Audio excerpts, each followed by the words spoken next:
ज्यादा देर मत करो, कल कभी नहीं आता। ज्यादा सोचना छोड़ दो, बस उठकर काम पर लग जाओ। अगर आपका उस काम में मन नहीं है, लेकिन वह काम आपको जिंदगी में सफलता दिलाने की हिम्मत रखता है, तो उस काम को मन नहीं लगता। फिर भी करने को बैठ जाए, मन आपका धीरे धीरे करके उस काम में लगने लगेगा। बस आपको इस एक रहस्य को जानना होगा, जिससे आपका मन पूरी तरह से आपके काम में अवश्य ही लगेगा। तो उस रहस्य को हम कहानियों के माध्यम से जानेंगे। तो बिना देर किए चलिए उन कहानियों की शुरुआत करते हैं। पहली कहानी, मेहनत से न डरो। एक गांव में एक जवान लड़का रहता था और वो अपने आलसपन और कामचोरी के लिए मशहूर था। सभी गांववासी उसे आलसी कहकर ही पुकारते थे, क्योंकि वो पूरे दिन एक पेड़ के नीचे पड़ा रहता और लेटते लेटते वो अपने फ्यूचर के बारे में सोचता रहता और अच्छे अच्छे सपने देखता। उसके दिन ऐसे ही आलस में गुजर रहे थे। लेकिन एक दिन उस गांव में एक साधु आए, जो कि अगले 3 दिनों तक उसी गांव में ठहरने वाले थे। वो दिन भर लोगों से चंदा करते और लोगों को उपदेश देते और रात में गांव के बाहर बने मंदिर में आराम करते। वो साधु जब भी दान लाने जाते और रात को वापस आते, तो वो साधु हर बार उस जवान लड़डिचके को उसी पेड़ के नीचे लेटा हुआ पाते। साधु 2 दिनों तक ये सब देखते रहे और समझ गए कि ये लड़डिचका मानसिक आलस का गुलाम है। तीसरे दिन जब वो वापस लौट रहे थे, वो उस लड़डिचके के पास गए, जो अभी भी उसी पेड़ के नीचे लेटा हुआ था। साधु ने लड्डेचके से कहा, बेटे, मेरे पास तुम्हारे लिए एक काम है। मैं चाहता हूं कि तुम उस पहाड़ी के चोटी तक जाओ और वहां से मेरे लिए एक पंख लेकर आओ। लड्डेचके ने लेटे लेटे ही अपना सर पहाड़ी की तरफ किया और अपनी नजर उस पहाड़ी की चोटी की तरफ ले गया और उसने साधु की तरफ देखा और उपहास लेते हुए कहा, यह असंभव है, मैं उस पहाड़ी के ऊपर तक नहीं जा सकता, मैं बहुत आलसी हूं। साधु ने मुस्कुराते हुए कहा, अरे, मुझे जिस पंख की तलाश है वो इस पहाड़ी के शिखर पर भी नहीं मिलेगा। वो तो इस पहाड़ी के दूसरे तरफ एक गुम्फा के अंदर मिलेगा, जिसके लिए इस पहाड़ी के शिखर तक चढ़कर फिर नीचे उतरना होगा। लेकिन वो कोई साधारण पंख नहीं है, वो ऐसा पंख है जिसे तुमने कभी नहीं देखा होगा। वो पंख दुर्लभ लेकिन सुंदर पंख है, जो रोशनी बिखेरती है। साधु के इन बातों से उस लड़के के अंदर एक्साइटमेंट बढ़ गई। उसने आज से पहले ऐसे पंख के बारे में कभी नहीं सुना था और ऐसे रोमांचक सफर के बारे में सुनकर वो अंदर ही अंदर एक्साइटमेंट से भरपूर हो गया था। इसीलिए उसने साधु के चुनौती को कबूल किया और वो पहाड़ी की तरफ चल पड़ा। लेकिन चढ़ाई बहुत लंबी और मुश्किल थी। जल्द ही लड्डहाचके का शरीर थकने लगा, सांस फूलने लगी और शरीर से पसीना बहने लगा। लेकिन फिर भी उसने चलना जारी रखा।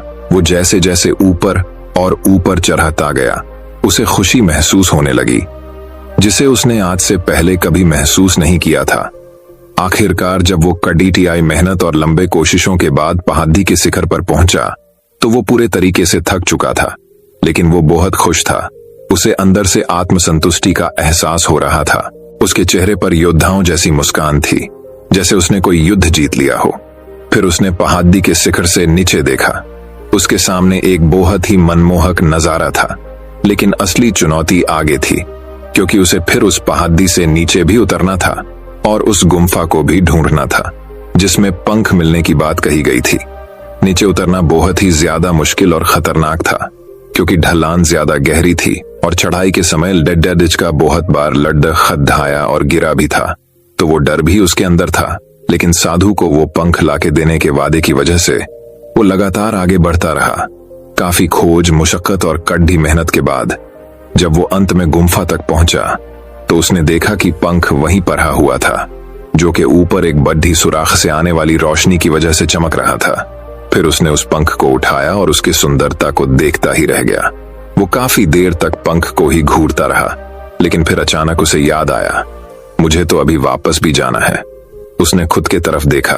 वो पूरी तरह से थक चुका था और वो चिंता में पड़ गया कि वो पहाड़ में कैसे चढ़ेगा और वो साधु तक पंख कैसे पहुंचाएगा। एक पल के लिए उसने हार मानने के बारे में सोचा, लेकिन उसे वो खुशी और गर्व की भावना की याद आ गई जो उसने पहाड़ी के शिखर पर पहुंचकर महसूस किया था। उसे एहसास हुआ कि उसके अंदर इस सफर को दोबारा पूरा करने की ताकत और मजबूती है। वो दोबारा पहाड़ी पर चढ़ने लगा। उसके मांसपेशियों में दर्द हो रहा था और कमजोरी की वजह से पैर कांप रहे थे, सांस फूल रहे थे। वो कई बार लड्ड खद्दा कर गिर भी पड़ रहा, लेकिन उसने हार नहीं मानी। वो खुद को आगे बढ़ाने के लिए लगातार मोटिवेट करता है। अथक मेहनत और घंटों की कड़ी कोशिशों के बाद जब वो साधु के पास पहुंचा और उनके हाथों में वो पंख रखा तो उसके खुशी का ठिकाना न रहा। उसे महसूस हुआ कि उसने आज अपने आलस पर काबू पा लिया है और कुछ बढ़िया करके दिखाया है। उसके चेहरे पर इतनी खुशी और संतुष्टि का भाव देखकर साधु मुस्कुराए और बोले, बहुत बढ़िया मेरे बच्चे, आज तुमने जीवन का बहुत ही महत्वपूर्ण सबक सीखा है कि आलस कोई ऐसी चीज नहीं है जिसे स्वीकार कर लिया जाए, बल्कि आलस एक चुनौती है जिसे दूर करना होगा। ये एक बाधा है जिसे पार करना होगा और आलस को खत्म करने के लिए तुम्हें अपना पहला कदम उठाना ही होगा, अपने मकसद की तरफ चलना ही होगा और तब तक चलते रहना पड़ेगा जब तक तू अपनी मंजिल को हासिल नहीं कर लेता।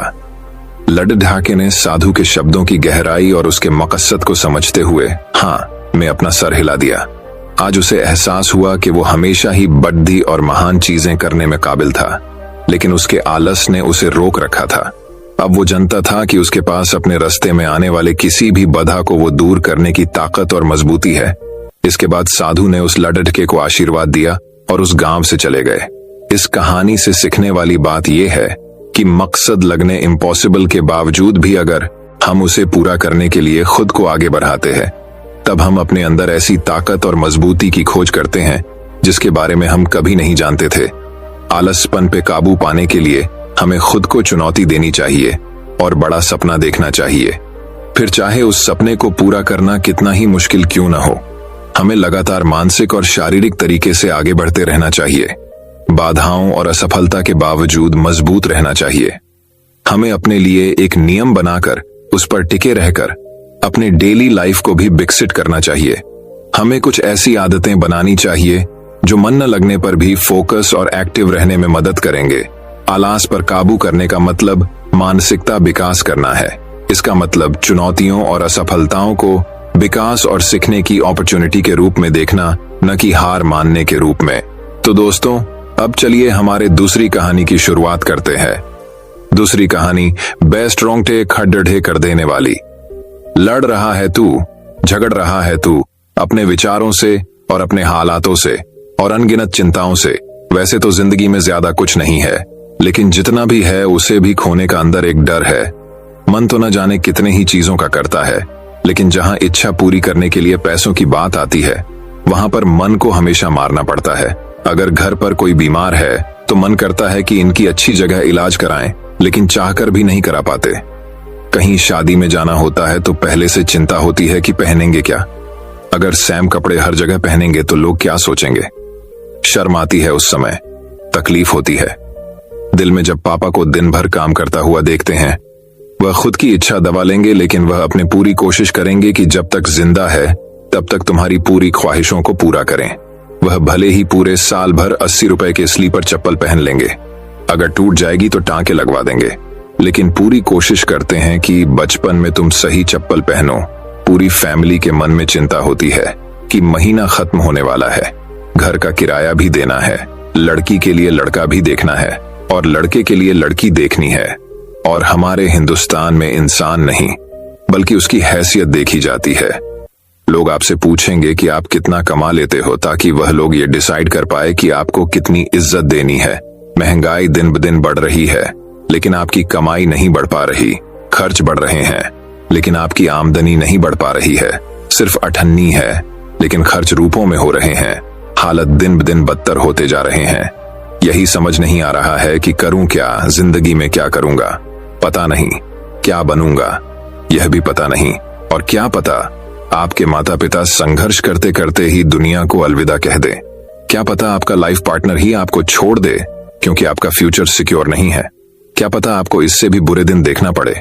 माँ बाप ने उनकी जिंदगी में थोड़े से पैसे कमाए, वह भी आपके ही एजुकेशन के लिए लगा दिए। बाहर आपको पढ़ने भेजो, इस विश्वास के साथ कि कुछ करेगा, ये कुछ तो बनेगा। हर परिवार में ऐसा कोई एक होता है जो परिवार के गरीब की रेखाओं को तोड़कर पूरे परिवार को अमीर बना देता है। आपकी माँ बाप आपको वैसा इंसान देखना चाहते हैं, लेकिन आपके अंदर ये डर है कि आप कुछ कर भी पाओगे या कुछ नहीं कर पाओगे। अपने माँ बाप की उम्मीद पर खड़ा उतर पाओगे या नहीं उतर पाओगे। आपकी उम्र हो रही है और फिर भी आप मुफ्त की रोटियां तोड़ रहे हो, और रोटियां तोड़ने में भी शर्म आ रही है। कर रहे हो ना मेरे हर बात से रिलेट, और न जाने ऐसी इतने ही मुश्किलें हैं जिसे मैं जिक्र ही नहीं किया। तो क्या करें इस समय? मुझे तो दुख उसे वक्त होता है जब इन हालातों में मैं लोगों को देखता हूं, लेकिन ऐसे हालातों में रहने के बावजूद भी लोगों का खून नहीं खोलता। आवारा की तरह घूमते रहते हैं दिन भर। क्या आपको पता है कि ऐसे लोग कभी अमीर क्यों नहीं बन पाते? ये बातें कैसी करते हैं कि कल मैंने पिलाई थी, आज तू पीला, आज पीने का बंदोबस्त मैं कर देता हूं लेकिन चिकन तू खिलाएगा। क्या आपने कभी ऐसे लोगों को यह बात करते हुए देखा है कि मेरा यह सपना है और मेरी ये ड्रीम है कि मैं इसको पूरा करना चाहता हूं, मैं एक बार साल में ये अचीव कर लूंगा और मैं ये कर रहा हूं, मैं वह कर रहा हूं? क्या आपने उनको कभी ऐसी बातें करते हुए देखा है? अगर उनके बात का लेवल ही ऐसा होगा और उनकी संगत ही ऐसी होगी तो ये आगे कैसे बढ़ेंगे? वह कभी भी अमीरी के बारे में और अपने सपने के बारे में, इन सब के बारे में बात ही नहीं करते। इसीलिए उनके पास कभी भी अमीरी आती ही नहीं है। तुम्हें हक नहीं है अपने हालात को दोस्त देने का, क्योंकि तुम 7 से 8 घंटे रोजाना फोन चला रहे हो। घर वालों की इज्जत ना करके तुम अपनी गर्लफ्रेंड पर दुनिया भर के सारे प्यार लुटा दे रहे हो। मैं तो कहता हूं कि तुम बहुत लकी हो अगर तुम एक गरीब परिवार में जन्म लिए हो, क्योंकि ऊपर वाला सिर्फ गरीब लोगों को ही अमीर बनने का मौका देता है। मैं शुक्रगुजार हूं अपने खुदा का जो मैं एक लोअर मिडिल क्लास फैमिली में पैदा हुआ हूं। मेरे पास खोने को कम और पाने को बहुत कुछ बाकी है। मेरे हालात बदलने के लिए खुदा ने मुझे 2 चीज दी थी, एक मेरा शरीर और दूसरा मेरा दिमाग, और ये दोनों ही चीज काफी हैं मेरी जिंदगी को बदलने के लिए। लेकिन मैंने अपने हालातों को नहीं दिया दोष। मैंने अपनी जिंदगी में सिर्फ बढ़ाया जोश, मेहनत हर दिन किया, संघर्ष हर दिन किया, और वह सारी चीजें देखी जो एक लोअर मिडिल क्लास वाला देखता है। मैं एक स्लीपर चप्पल को साल भर पहन लूंगा, लेकिन उधार लेकर एक नई चप्पल नहीं लेकर आऊंगा। और मन में एक उम्मीद थी और अटल विश्वास था कि मैं कर सकता हूं, मैं करूंगा और मैं करके ही रहूंगा। और अटल विश्वास के ताकत को दुनिया की कोई भी ताकत नहीं रोक सकती। पता करो वह चीजें जो तुम्हें आगे बढ़ने से रोक रहे हैं, उन सब चीजों को आज ही के आज अपनी जिंदगी से निकाल दो, खत्म कर दो। तू गम के अंधेरों में से बाहर निकल और कर्मों का तूफान पैदा कर, और मेहनत हर दिन कर और संघर्ष हर दिन कर, और खुद पर विश्वास रख के मैं कर सकता हूं और मैं यह करूंगा। और अगर कर्म करने के बाद भी अगर कर्म का फल ना मिले तो सब्र रख। जिंदगी नीचे गिरा है तो फिर ऊपर उठ और परेशानियों को खींच के एक तमाचा मार और बोल उसे, तू मुझे कब तक रोकेगी? कब तक तुम मुझसे मेरा हक का छीनोगे? एक दिन ऐसा आएगा जब परेशानियों को तुम्हारे आगे झुकना होगा और हार मानना होगा। परेशानियां भी झुकता है, बस झुकाने वाला चाहिए। एक दिन दुनिया में तुम्हारा नाम का भी शोर होगा, एक दिन दुनिया में तुम्हारा भी डंका बजेगा, और एक दिन ऐसा भी आएगा कि तुम्हारा वक्त नहीं तुम्हारा दौर आएगा। तो दोस्तों, अब चलिए हमारे तीसरी कहानी की शुरुआत करते हैं। तीसरी कहानी। एक समय की बात है कि एक गांव में एक किसान रहता था जिसके पास एक गधा था, और वह गधा काफी बूढ़ा हो चुका था और वह अपने मालिक के लिए उतना काम नहीं कर पाता था।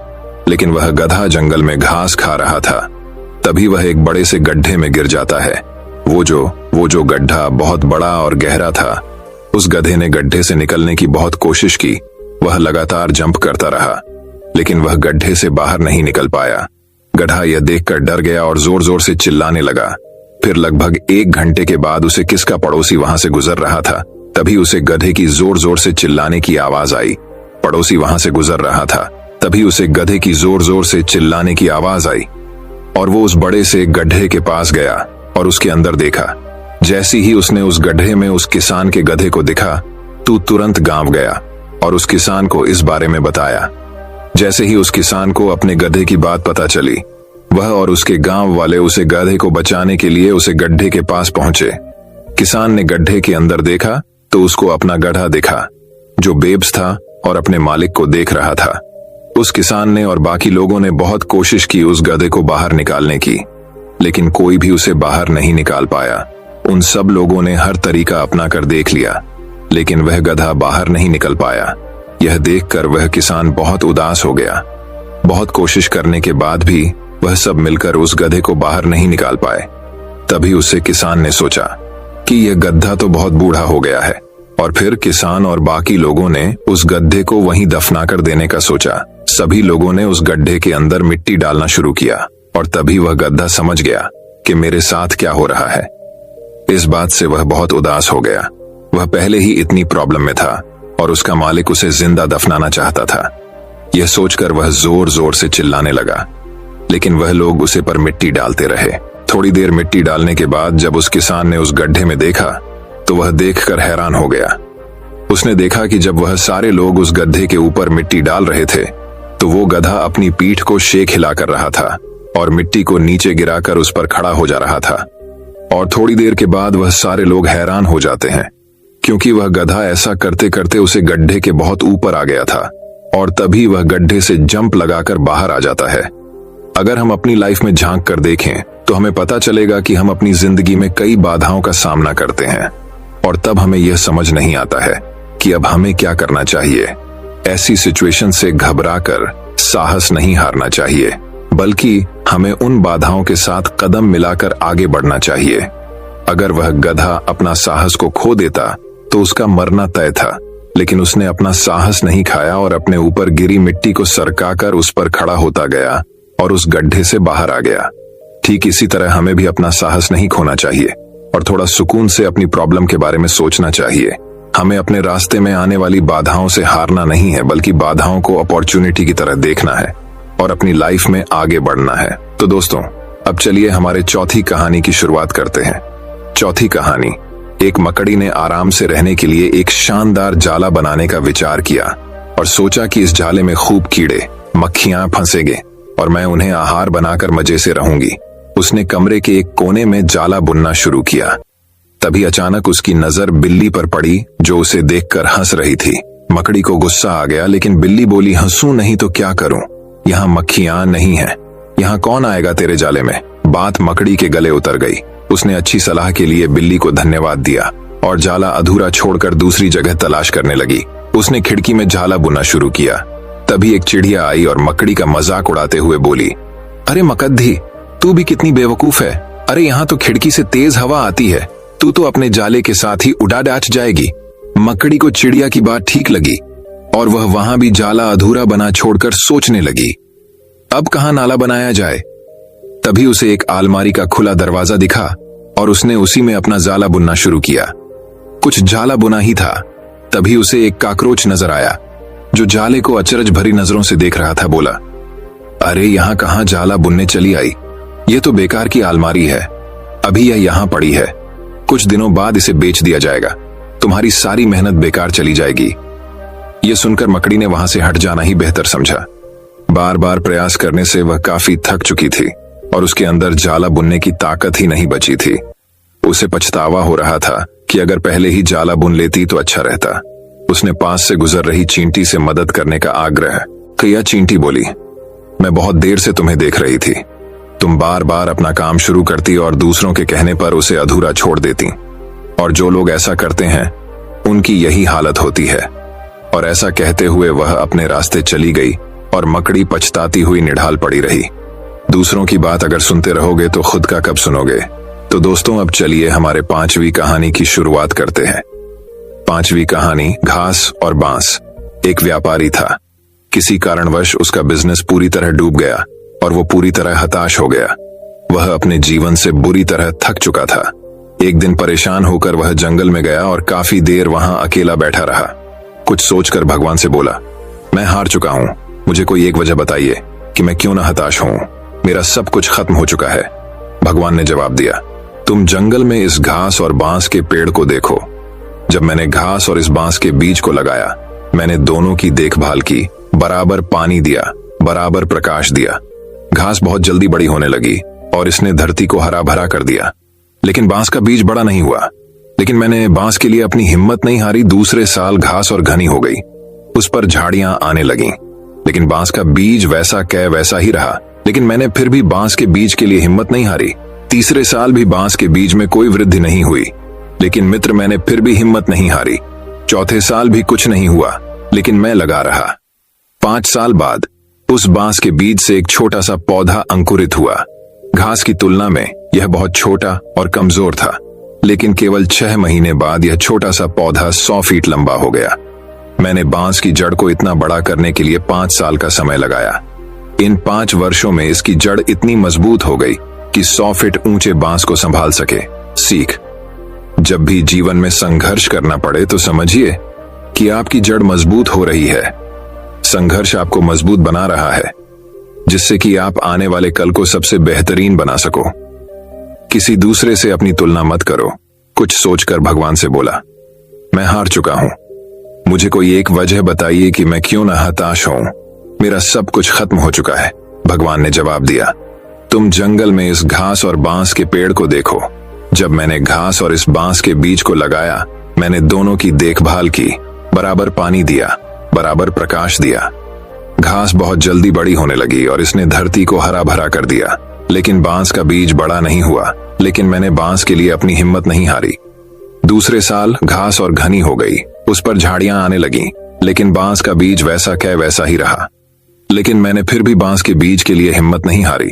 तीसरे साल भी बांस के बीज में कोई वृद्धि नहीं हुई, लेकिन मित्र मैंने फिर भी हिम्मत नहीं हारी। चौथे साल भी कुछ नहीं हुआ, लेकिन मैं लगा रहा। 5 साल बाद उस बांस के बीज से एक छोटा सा पौधा अंकुरित हुआ। घास की तुलना में यह बहुत छोटा और कमजोर था, लेकिन केवल 6 महीने बाद यह छोटा सा पौधा 100 फीट लंबा हो गया। मैंने बांस की जड़ को इतना बड़ा करने के लिए 5 साल का समय लगाया। इन 5 वर्षों में इसकी जड़ इतनी मजबूत हो गई कि 100 फीट ऊंचे बांस को संभाल सके। सीख, जब भी जीवन में संघर्ष करना पड़े तो समझिए कि आपकी जड़ मजबूत हो रही है। संघर्ष आपको मजबूत बना रहा है, जिससे कि आप आने वाले कल को सबसे बेहतरीन बना सको। किसी दूसरे से अपनी तुलना मत करो। तो दोस्तों, अब चलिए हमारे छठी कहानी की शुरुआत करते हैं। छठी कहानी। दोस्तों, बात बहुत समय पहले की है। एक गांव में एक अमीर जमींदार रहता था। उसे अपने पैसों पर बड़ा घमंड था। जितने अधिक पैसे उसके पास थे, उतना ही वह कंजूस भी था।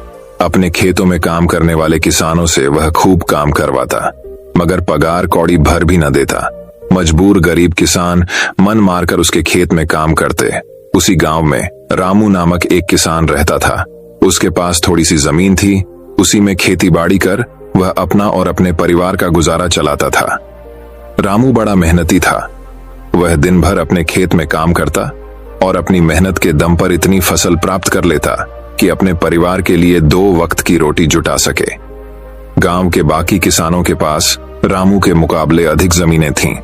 वे रामू की मेहनत देखकर हैरान होते कि कैसे इतनी सी जमीन में वह इतनी फसल उगा लेता है। एक साल गांव में भयंकर सूखा पड़ा। बिना बारिश के खेत खलिहान सूखने लगे। गरीब किसानों के पास सिंचाई की कोई व्यवस्था न थी। वे सिंचाई के लिए बारिश पर ही निर्भर थे, इसलिए उनकी सारी फसल बर्बाद हो गई। रामू के साथ भी यही हुआ। अपने छोटे से खेत में वह किसी तरह अपने परिवार का पालन पोषण कर रहा था। अब उनके सामने भूखे मरने की नौबत आ गई। मजबूरी के कारण वह गांव के जमींदार के पास कर्ज मांगने गया। जमींदार कंजूस तो था। उसने सोचा कि यदि उसने रामू को पैसे दिए तो ये लौटा तो पाएगा नहीं, इसलिए इसे अपने खेत में काम पर लगा लेता हूं। मेहनती तो ये है ही और मजबूर भी। कम पैसों में दुगुनी मेहनत करवाऊंगा।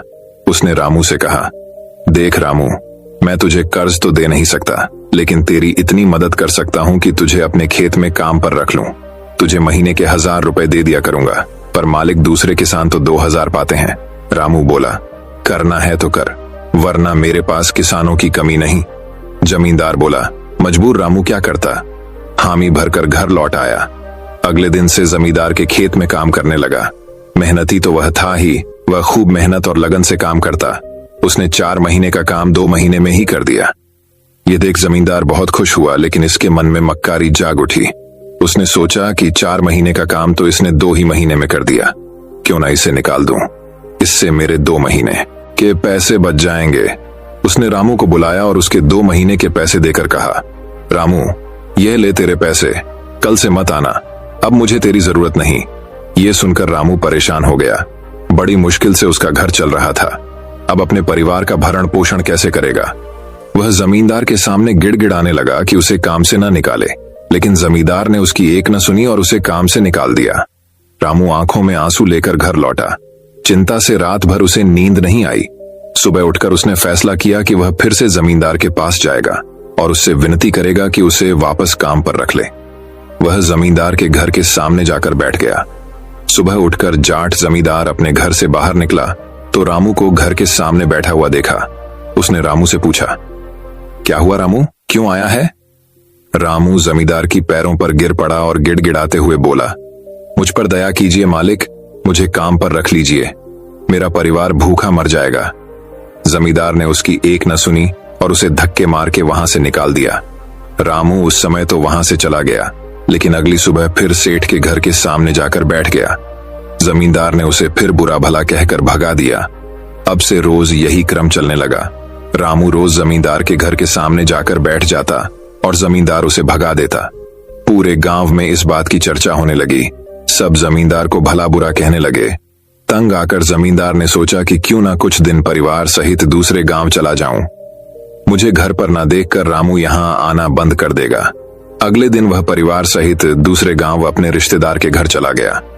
10-15 दिन रिश्तेदार के घर रहने के बाद जब वह अपने घर लौटा तो रामू को अपने घर के सामने बैठा नहीं पाया। वह मन ही मन खुश हुआ कि चलो उससे पीछा छूटा, लेकिन वह चकित भी हुआ कि आखिर रामू ने आना बंद क्यों कर दिया। उसने गांव वालों को बुलाकर पूछा तो पता चला कि रामू घायल है और अपने घर पर पड़ा हुआ है। जमींदार ने पूछा, क्या हुआ उसे? एक जमींदार ने कहा, मालिक, आप जब दूसरे गांव चले गए थे तब भी रामू आपके घर के सामने बैठा रहता था। एक दिन आपका खाली घर देखकर कुछ चोर चोरी करने के इरादे से आपके घर में घुसे, लेकिन वे रामू की नजर में आ गए। रामू अपनी जान की परवाह न कर उनसे उलझ गया और उन्हें भगा दिया। उनके बीच हुई हाथ पाई के कारण रामू घायल हो गया। ये जानकर जमींदार को खुद पर शर्म आने लगी कि उसने रामू के साथ कितना बुरा किया, लेकिन इसके बाद भी रामू उसके घर चोरी होने से बचाने के लिए चोरों से उलझ गया। वह पछताने लगा। उसने रामू के घर जाने का फैसला किया। वह रामू के घर पहुंचा तो देखा कि रामू बड़ी दयनीय अवस्था में चारपाई पर पड़ा हुआ है। उसके बच्चे भूख से बिलख रहे हैं। ये देख जमींदार का दिल भर आया। उसने रामू से अपने किए की माफी मांगी, उसका इलाज करवाया और ठीक होने के बाद अच्छी पगार के साथ उसे फिर से काम पर रख लिया। दोस्तों, यह कहानी हमें यह शिक्षा प्रदान करती है कि कभी किसी के साथ बेईमानी नहीं करनी चाहिए। सदा जरूरतमंदों की सहायता करनी चाहिए और अपना काम ईमानदारी से करना चाहिए। तो दोस्तों, अब चलिए हमारी 7वीं कहानी की शुरुआत करते हैं। 7वीं कहानी। अब 7वीं कहानी कुछ इस प्रकार शुरू होती है। एक राजा के पास एक सुंदर घोड़ी थी। वह उससे बहुत प्रेम करता था और उसका विशेष ख्याल रखता था। इसका कारण ये था कि युद्ध क्षेत्र में घोड़ी ने कई बार राजा के प्राणों की रक्षा की थी। ये घोड़ी की वफादारी थी जिसने राजा का दिल जीत लिया था। घोड़ी ने कई वर्षों तक राजा की सेवा की और पूर्ण वफादार बनी रही। जब उसकी उम्र हो गई तो उसकी जगह उसके बेटे ने ले ली। वो हृष्ट पुष्ट था, मगर उसमें एक खामी थी, वह जन्म से ही काना था। इस बात को लेकर वह हमेशा दुखी रहा करता था। एक बार उसने घोड़ी से पूछा, मां, मैं काना क्यों जन्मा? घोड़ी ने बताया, बेटा, जब तू मेरे गर्भ में था उस समय एक दिन राजा मेरी सवारी कर रहा था और मेरे कदम लड़खड़ा जाने पर आवेश में आकर उसने मुझे एक चाबुक मार दिया था। शायद यही कारण है कि तू काना जन्मा। ये सुनकर काने घोड़े का मन राजा के प्रति क्रोध से भर उठा। वह बोला, मां, राजा ने मुझे जीवन भर का दुख दिया है, मैं उससे इसका प्रतिशोध लूंगा। घोड़ी ने समझाया, नहीं बेटा, राजा हमारा पालक है, उसके प्रति प्रतिशोध की भावना अपने हृदय में मत ला। क्षणिक आवेग में उसे क्रोध आ गया और वह स्वयं पर नियंत्रण नहीं रख पाया। इसका अर्थ ये कतई नहीं कि वह हमसे प्रेम नहीं करता। तू प्रतिशोध लेने का विचार अपने हृदय से निकाल दे। मां के समझाने पर भी काने घोड़े का क्रोध शांत नहीं हुआ। वह राजा से प्रतिशोध लेने का अवसर ढूंढने लगा। बहुत जल्द उसे यह अवसर मिल भी गया। राजा युद्ध के मैदान में काने घोड़े पर सवार था। उसके और उसके पड़ोसी राज्य के राजा के बीच घमासान युद्ध छिड़ा हुआ था। तलवारबाजी करते करते अचानक राजा घोड़े से नीचे गिर पड़ा। मौत उसके करीब थी। काना घोड़ा उसे वहीं उसी हाल में छोड़कर भाग सकता था, लेकिन उसने ऐसा नहीं किया। उसने फुर्ती दिखाई और राजा को फिर से अपनी पीठ पर बिठाकर उसके प्राण बचा लिए। वह चकित था कि उसने ऐसा क्यों किया। जिस व्यक्ति ने उसे काना बनाया उसने उसके प्रति वफादारी क्यों दिखाई, क्यों उससे प्रतिशोध नहीं लिया? ये प्रश्न उसने घोड़ी से पूछा तो वह मुस्कुराते हुए बोली, तू आखिर बेटा किसका है? मेरा ना। मेरी छत्र छाया में तू पला बड़ा है। जो संस्कार मैंने तुझे दिए हैं वे तेरी रग रग में रच बस गए हैं। उन संस्कारों के विपरीत तू जा ही नहीं सकता।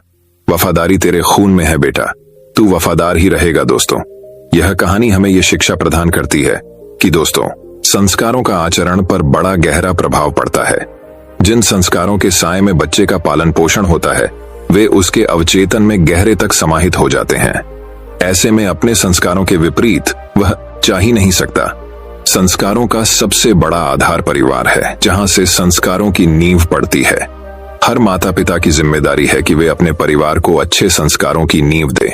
अच्छे संस्कार के परिवार का व्यक्ति संस्कारी बनेगा और अपने कर्मों से समाज में सदा सम्मान पाएगा। तो दोस्तों, अब चलिए हमारे 8वीं कहानी की शुरुआत करते हैं। 8वीं कहानी दोस्तों बात बहुत समय पहले की है। बहुत समय पहले की बात है। एक राज्य में एक राजा रहता था। वह अक्सर वेश बदलकर अपने राज्य के गांव और नगरों के भ्रमण पर निकलता और प्रजा के हालचाल लिया करता था। एक दिन वह हमेशा की तरह वेश बदलकर भ्रमण पर निकला। एक रास्ते पर पहुंचकर उसे विचार आया कि क्यों न मैं अपने राज्य के लोगों की परीक्षा लूं। आखिर मुझे भी तो पता चले कि मेरे राज्य की प्रजा के चरित्र का पता चले। उसने एक रास्ते के किनारे पड़ा एक बड़ा सा पत्थर रास्ते के बीचों बीच ढकेल दिया। रास्ते के बीचों बीच आ जाने की वजह से पत्थर ने आधा रास्ता घेर लिया था। वह रास्ते पर अवरोध की तरह था। राजा पेड़ के पीछे छुप गया और देखने लगा कि कौन उस रास्ते के पत्थर को हटाता है। कई लोग उस रास्ते से गुजरे और रास्ते पर पड़े पत्थर को देखकर अपनी असुविधा जताने लगे। वे राजा की बुराइयां करते कि उसे प्रजा की परेशानियों का ध्यान नहीं है। रास्तों पर इस तरह बड़े बड़े पत्थर पड़े रहते हैं, लेकिन उन्हें बंटने की कोई व्यवस्था नहीं रहती, किंतु कोई भी इस पत्थर को वहां से हटाने का प्रयास नहीं करता। राजा छुपकर सारा हाल देख रहा था। कई घंटे बीत गए थे, किंतु किसी ने उस पत्थर को हटाने का प्रयास नहीं किया था। राजा दुखी हो गया कि उसके राज्य के लोग कितने स्वार्थी हैं, जो दूसरों की मीन मेख तो निकालते हैं, पर खुद भलाई का कोई काम नहीं करते।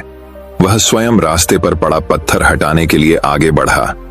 तभी उसने देखा कि एक किसान पीठ पर धान की बोरी लादे आ रहा है। वह फिर पेड़ के पीछे छुप गया। उसने सोचा, इस व्यक्ति को देख लेता हूं, इसने भी पत्थर न हटाया तो मैं स्वयं हटा दूंगा। किसान पत्थर के पास पहुंचा और ठहर गया। उसने अपने पीठ की भारी बोरी किसी तरह उतारी और एक किनारे रख दी। फिर वह पत्थर के पास गया और उसे हटाने के लिए जोर लगाने लगा।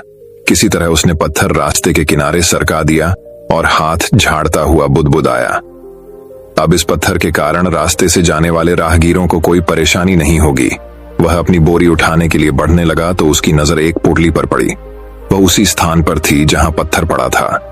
राजा ने ही वह पोटली पत्थर के नीचे दबाई थी।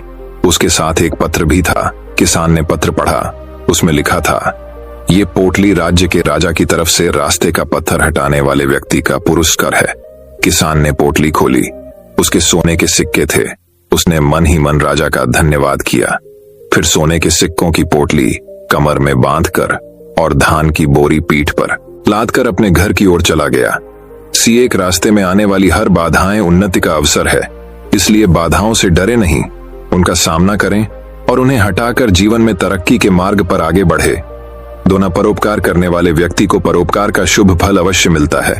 तो दोस्तों, अब चलिए हमारे 9वीं कहानी की शुरुआत करते हैं। 9वीं कहानी। एक राज्य में एक राजा राज करता था। वह एक शानदार महल में रहता था, जो कीमती पत्थरों से बना था और जिसमें तरह तरह की नक्काशियां की हुई थीं। महल इतना सुंदर था कि उसके चर्चे दूर दूर तक फैले हुए थे। उसके महल के मुकाबले का महल आसपास के किसी भी राज्य के राजा के पास नहीं था। जो भी राजा का महल देखता, उसकी प्रशंसा के पुल बांध देता। अपने महल की प्रशंसा सुनकर राजा फूला नहीं समाता। धीरे धीरे उसमें घमंड घर कर गया। जो भी उसके महल में आता, वह अपेक्षा करता कि उसके महल की प्रशंसा करे। यदि कोई उसके महल की प्रशंसा नहीं करता तो उसे बुरा लग जाता था। एक बार एक साधु उसके दरबार में या साधु से शास्त्र ज्ञान लेने के बाद राजा ने उससे कहा, गुरुवर, आज की रात आप यहीं ठहरे, मैं आपके रुकने की व्यवस्था करवाता हूं। साधु ने स्वीकृति देते हुए उत्तर दिया, राजन, इस सराय में मैं अवश्य ठहरूंगा। अपने महल को सराय कहे जाने पर राजा के अहंकार को चोट लगी। वह आग बबूला होकर बोला, गुरुवर, आप इस महल को सराय कह इसका अपमान कर रहे हैं। ऐसा महल दूर दूर तक ढूंढने पर भी आपको नहीं मिलेगा। यहाँ ठहरना आपका सौभाग्य होगा, अन्यथा दर दर भटकने वाले साधु के भाग्य में तो एक टूटी फूटी कुटिया भी नहीं होती। कृपया आप अपने शब्द वापस लीजिए। साधु मुस्कुराते हुए बोला, राजन, जो सत्य है मैंने वही कहा, भी मैं अपने शब्द वापस नहीं लूंगा। ये मेरी दृष्टि में एक सराय ही है। यदि ऐसा है तो सिद्ध करके दिखाइए। राजा ने साधु को चुनौती दी। एक्स, ठीक है, मेरे एक प्रश्न का उत्तर दो। साधु ने कहा। पूछिए। आपसे पहले ये महल किसका था? मेरे पिताश्री का, उसके पहले उनके पिताश्री अर्थात मेरे दादाश्री का, उसके पहले उनके पिताश्री। इस महल का इतिहास बहुत पुराना है, राजा ने बताया।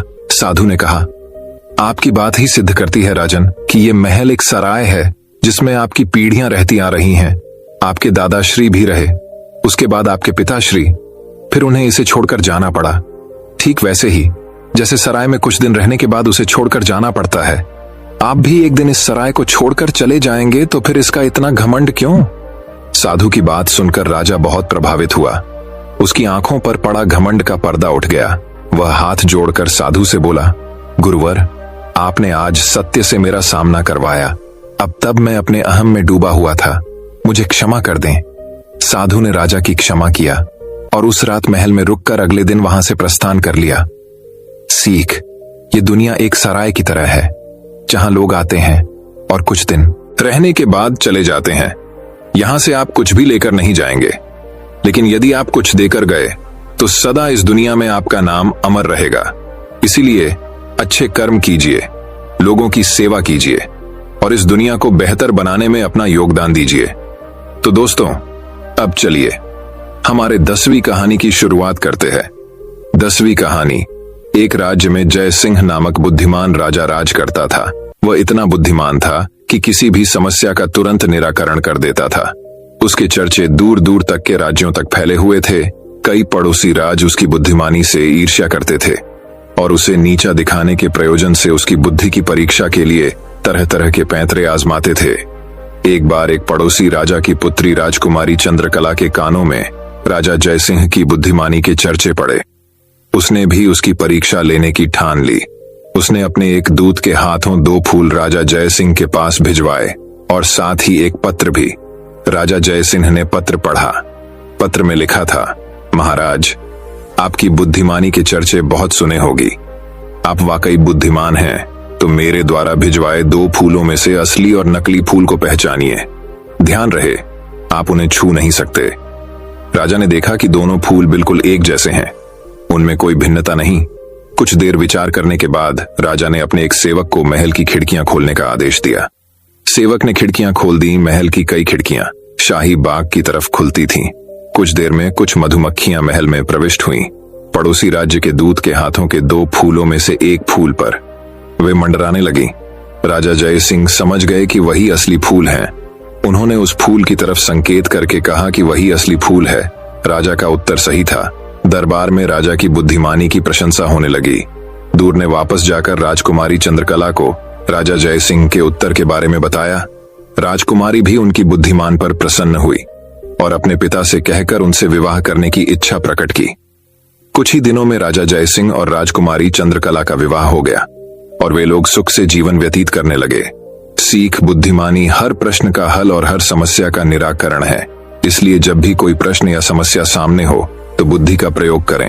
तो दोस्तों, अब चलिए हमारे 11वीं कहानी की शुरुआत करते हैं। 11वीं कहानी। एक गांव में एक किसान रहता था। वह बहुत लालची था। अपने लालच के कारण अक्सर वह गांव के लोगों को धोखा दिया करता था। धीरे धीरे गांव के लोग उसका स्वभाव अच्छी तरह समझ गए और उससे किनारा कर लिया। किसान के घर में उसकी पत्नी और 2 बच्चे थे। गांव के लोगों द्वारा किनारा कर लेने पर पत्नी ने किसान को बहुत समझाया कि लालच छोड़ दे और दूसरों को अपने फायदे के लिए इस्तेमाल न करे, न ही धोखा दे। लेकिन किसान नहीं माना। तंग आकर किसान की पत्नी बच्चों सहित अपने मायके चली गई। किसान घर पर अकेला रह गया। खेत के काम के साथ ही घर के काम की जिम्मेदारी भी उसके सिर पर आ गई। वह अब भी रोज खेत में जाता और काम करता, लेकिन काम के दोहरे बोझ के कारण उसका काम प्रभावित होने लगा। गांव में कोई उसके साथ काम नहीं करना चाहता था और अकेले काम करना उसके बस में नहीं था। एक दिन उसने सोचा, क्यों ना मैं खेत में काम करने के लिए पास ही के जंगल में जाकर किसी जानवर को ले आऊं, उसे थोड़ा बहुत खाना देकर मनमर्जी काम करवा लूंगा। अगले दिन वह जंगल गया और एक भालू को अपने खेत में काम करने का प्रस्ताव दिया। भालू ने पूछा कि इसके बदले वह उसे क्या देगा। किसान ने कहा कि वह उसे 2 वक्त का भोजन दे देगा। भालू राजी नहीं हुआ। उसने कहा कि उसे 2 वक्त के भोजन के साथ ही फसल में भी हिस्सा चाहिए। किसान ने सोचा कि अभी इसकी बात मान जाता हूँ, बाद में कोई ऐसी तरकीब निकाल लूंगा कि इसे फसल में कोई हिस्सा न देना पड़े। उसने हामी भर दी। भालू उसके साथ खेत में चला आया। अगले दिन किसान ने भालू से कहा कि मैं इस बार जो फसल उगाऊंगा उसका आधा आधा हिस्सा दोनों आपस में बांट लेंगे। ऊपर का हिस्सा तुम ले लेना, मैं नीचे का हिस्सा ले लूंगा। भालू मान गया। किसान ने खेत में आलू उगाए। भालू दिन रात खेत में काम करता रहा। जब फसल हुई तो किसान ने जड़ में लगे सारे आलू ले लिए और भालू को ऊपर की पत्तियां दे दी। भालू समझ गया कि किसान ने उसे मूर्ख बनाया है। वह नाराज होकर जंगल जाने लगा। तब किसान ने उसे भलाकर रोकते हुए कहा कि अगली बार वह उसे नीचे का हिस्सा दे देगा। भालू मान गया और जंगल वापस नहीं गया। इस बार भी वह पूरी मेहनत से रात और दिन एक करके काम करता रहा, मगर किसान ने चालाकी दिखाकर इस बार खेत में आलू की नहीं बल्कि गेहूं की फसल बोई थी। जब फसल कटाई का समय आया तो किसान ने सारे गेहूं ले लिए और भालू को जड़ दे दी। भालू बहुत नाराज हुआ कि किसान ने उसे दोबारा मूर्ख बनाया। इस बार वह किसान के लाख मनाने पर भी नहीं माना और जंगल लौटने लगा। भालू बहुत दुखी था क्योंकि इतनी मेहनत के बाद भी उसे कुछ हासिल नहीं हुआ था। गांव के कुछ किसानों ने उसे दुखी देखा तो कारण पूछने लगे। भालू ने उन्हें सारी बात बता दी। किसान भालू की मेहनत देख चुके थे। उन्होंने उसे अपने खेत में काम दिया और फसल होने पर हिस्सा भी। भालू मेहनती होने के कारण सबका चहेता बन गया। उधर लालची किसान अकेला होने के कारण खेत में ढंग से काम नहीं कर पाया और उसकी पूरी फसल बर्बाद हो गई। उसने गांव वालों से मदद मांगी मगर कोई उसकी मदद को ना आया क्योंकि वह सबका विश्वास खो चुका था। वह अपने किए पर पछताता रह गया। सीख 1, कभी भी लालच और स्वार्थ के कारण दूसरों को धोखा नहीं देना चाहिए। एक बार लोगों का विश्वास उठ जाए तो उसे फिर से हासिल करना बहुत मुश्किल होता है। दूसरी सीख, सबसे मिलजुल रहना चाहिए और दूसरों की मदद करनी चाहिए। तभी वक्त पड़ने पर हमें दूसरों की मदद प्राप्त होगी। दोस्तों, मैं उम्मीद करता हूं कि यह कहानी सुनने से आपके जीवन में अच्छे बदलाव आए होंगे। आपको इस वीडियो से क्या सीखने मिला ये कमेंट करके जरूर बताएं और अपने परिवार, दोस्तों या आपके करीबी इंसान के साथ ये कहानी शेयर करके उन्हें भी इस ज्ञान से परिचित करवाए। बाकी अगर आपको ये वीडियो दिल से अच्छी लगी हो तभी इस वीडियो को लाइक कर देना और आपने अब तक इस चैनल को सब्सक्राइब न किया हो तो चैनल को सब्सक्राइब भी जरूर कर देना। आपका हर दिन शुभ हो और खुशियों से आपका जीवन भरा रहे। धन्यवाद। नमो बुद्धाय।